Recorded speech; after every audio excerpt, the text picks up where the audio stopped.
am very seriously thinking about closing my online business, and saying those words are deeply uncomfortable because I haven't even mentioned this or sort of talked about this with anyone. No friends, no family, not even my husband. But I say, like, I'm thinking about it. I'm probably 90% of the way there. And the biggest thing I am struggling with is not shame, is not guilt, is not like fear of lost income. But the biggest thing is I really do not know who I will be without this business. And that sounds very dramatic because I guess maybe it is. I don't know. If you have a business, maybe you'll relate, but I've had this business for 4 years and it has been like so much of who I am. It has taken a ton of my time, way more time than a regular 9 to 5 or any other job has ever done in my life. And I've just poured everything into this business.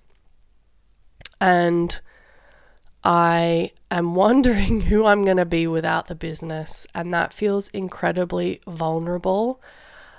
And I don't even know if I'm excited by that prospect because it's going to be a whole new opportunity, or I guess if you want to look at the silver lining of figuring out what I'm going to do, like what even are my goals outside of having a business. I'm honestly, and that's not even a question, a fun rhetorical question for like engagement, but I'm legit like, I don't even know what my goals are outside of this. And I think it's a bit sad, and it has really highlighted for me how much it has been my everything for these years. And the reason that I've had such a radical shift is in the past several weeks, probably up to a month, my childcare situation has dramatically changed. And that's just meant that I have been forced to be like a full-time, not quite a stay-at-home, but like pretty much stay-at-home mum. And I don't hate it. I think that was like a very conscious choice of mine, because if the opposite were to be sending to daycare, the reality would be like I would be working to pay for daycare, and that would be like a lot of my money. So I'm kind of just like, you know what, at this season of my life, I'm just going to turn it down on the business and turn up the family side of things. And this really isn't a perspective that I really see shared at all. It's usually the opposite. And I guess I want to talk this out because, for starters, you know, I look at this as art, as a constant experiment, as a constant process of learning and becoming, and just talking and therapizing myself, but also, you know, putting something into the world that I don't know, maybe is helpful or maybe is creative in some way. So I'm sharing this because it gives maybe that other perspective of what it looks like maybe to turn down your business, or to, if you want to rephrase it dramatically, say I'm burning it to the ground, or I'm blowing up my business, or I don't know, just throwing a grenade at it or something. But yeah, it's been on my mind, and it's been like constantly consuming, should I, shouldn't I? And I think the indecisiveness has really given me a lot of anxiety about like, do I want to do this? What does it mean? And I think I keep coming back to like, who am I without the business? And then I'm like, well, is my identity in motherhood? And if that's the case, then is that what I want? Outside of that, I'm also just like, you know, I do love helping people. I do love inspiring and helping people create good change in their life. That's something that I stand by, and I do with the podcast. But like, do I want to do that professionally anymore? So I guess there's like a lot of self-doubt there too. I have, you know, on a practical side of things, been cancelling a lot of subscriptions. I've been tightening my client roster, and basically my plan is to kind of see out my current clients and kind of sunset them through my program. and then sort of leave it at that. I'll probably keep the LLC open for several reasons, but I think it is easier to keep open than to restart at a later date for whatever reason. And having an LLC has many benefits, so like look into those benefits. And it feels really freeing. I'm also like, fuck, what do I do? Like there is like this huge vacuum that is created by not having the constant stress of a business or the constant pressure or the constant like running list of to-dos that I have had in my head for years. And I'm like, oh, what does that mean to have that spaciousness? And so far I've just watched Netflix and binge watched Nobody Wanted This, which was so good, and The Perfect Couple, which was also very good. I love a murder mystery. And yeah, I mean, I don't really have an answer to this because my business was really successful and I did thoroughly enjoy it, and I did really help women create insanely successful businesses and find fulfillment and find joy and balance. And I really even wonder, to what point was I helping others with that, but maybe not filling my own cup? And I'm not sure what that answer is. I also did find that in the process of running this business, I think I started it in 2020. In the process of running the online business, I had to be this whole Instagram person. And I think, and what I realized in the past 2 weeks probably, that I've really been seriously thinking about this, is like, oh, I think I slowly morphed into like an Instagram version of me, but isn't who I am. And it was a really slow process that I didn't notice until you kind of get to this point and you're like, wait a minute, did I lose my message here? And I think from an external point of view, like I definitely changed my sense of fashion. I definitely changed my whole aesthetic and like my color scheme and just like all of to basically reflect my brand. So like I kind of reverse engineered who I wanted to be based on my brand. And because I was the figurehead of this online business, like I am the brand is me, I am my business. So I think I really intentionally tied myself to my business through the way I dress, through my aesthetic on Instagram and all of that. And I look back now and I think, oh, like my aesthetic is Instagrammy, I guess, to a point. And embracing the pinks and embracing kind of the muted tones and a certain like crispness of style. And then I'm like, but when I really think hard about this, like I actually really fucking love motorcycle t-shirts and I love baggy stuff. Like I grew up obsessed with just baggy t-shirts.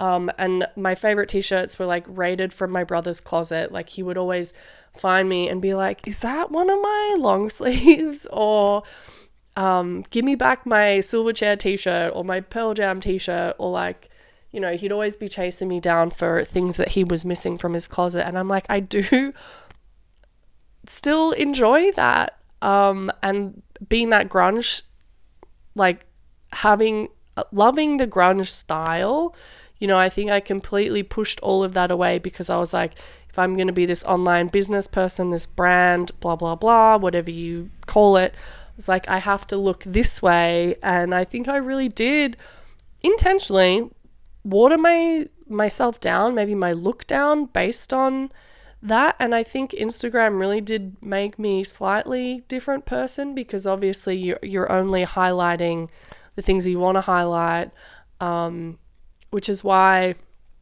this medium has been so freeing for me because I can just say whatever like literally comes to my mind. I'm not really planning any of this. It just comes through and I say it and then that's that. And I post it.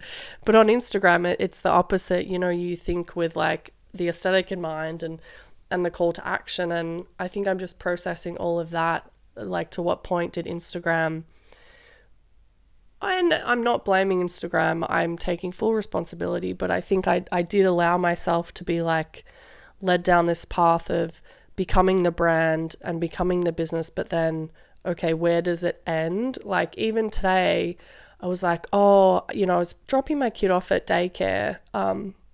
We call it a creche. It's not a full day, but it's like a daycare situation. And I was like, just wanted to wear what I'm wearing, like motorcycle t-shirt, you know, flip-flops and my old busted Patagonia shorts.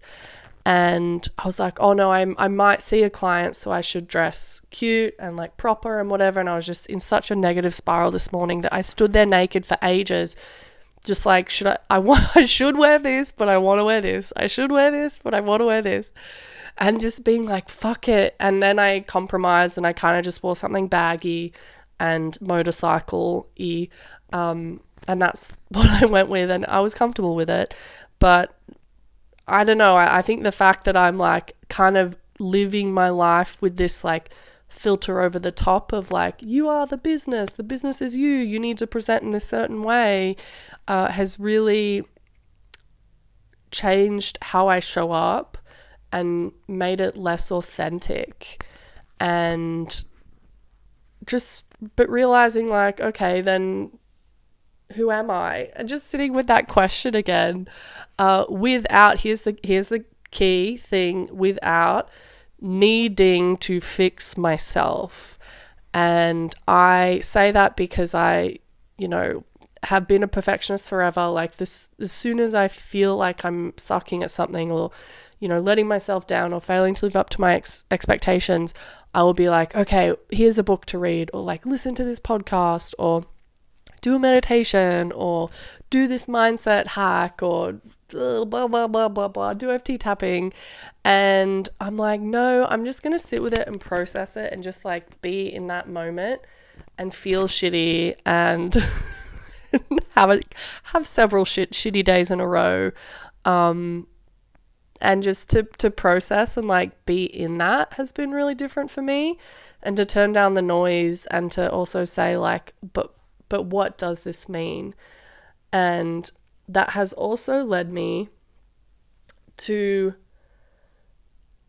just like the uckness of it.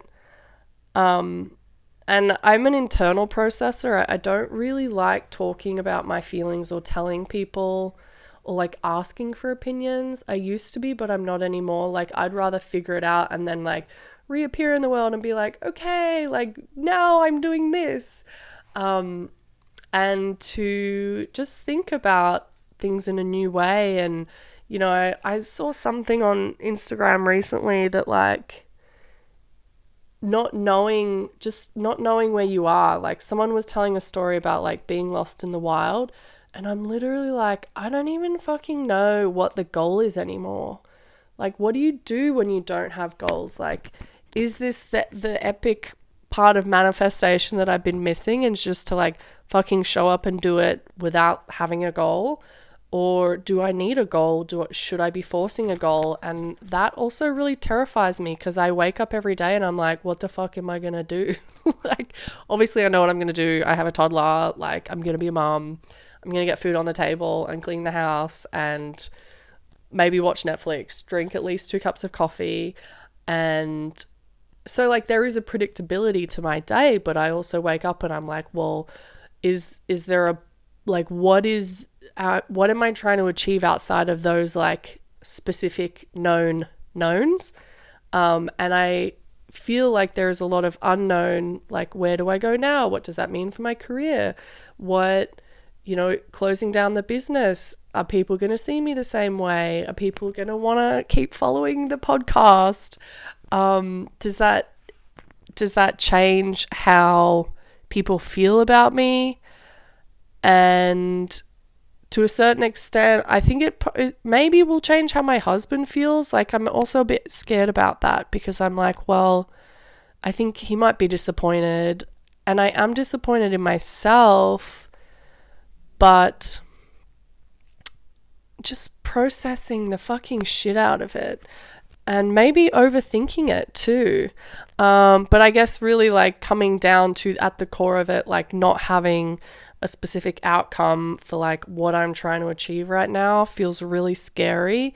Maybe a little freeing, but I would say mostly scary. Like I feel like I'm just like untethered, like I'm like a balloon in the wind where I'm just like floating, or I'm like at those car dealerships, like those little, actually those big windy tube men that like flicker in the wind and just go any random way.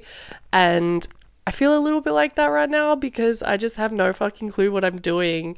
And if that's you, then I don't know, let me know in the comments.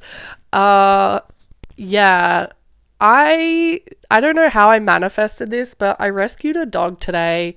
I was driving home, pulling into my driveway. My son was in the car from creche, that daycare thing I was telling you about, and literally driving in, and this super cute little, like, kind of like an old lady dog, the little poodly thing that's like, I don't know, it's like a lap dog.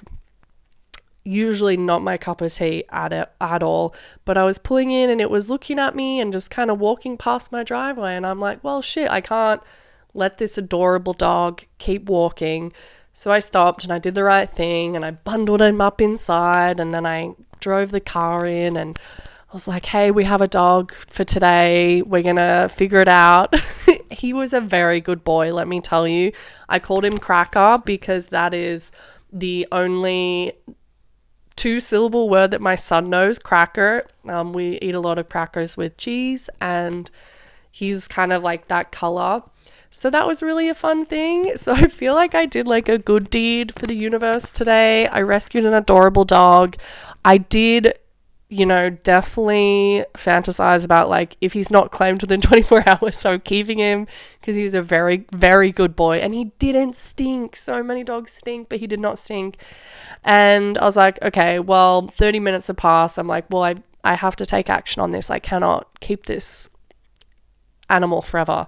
And texted a couple of friends, texted some neighbors a photo, and eventually got a hit on one of the Facebook groups of my neighborhood. And he came and was rescued by his mother, who was very grateful to see him. But he was just like such a fun little change of vibration for me today, and really enjoyed my time with him.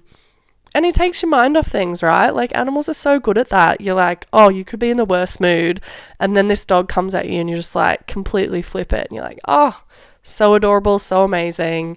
And that was really a fun thing. I really would want a dog now, but I'm also like, eek, I don't know.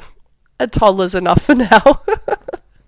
But that's all I got, really. Wherever you are, whatever you're doing, I hope you're having an amazing time, and I look forward to talking to you again soon. Bye.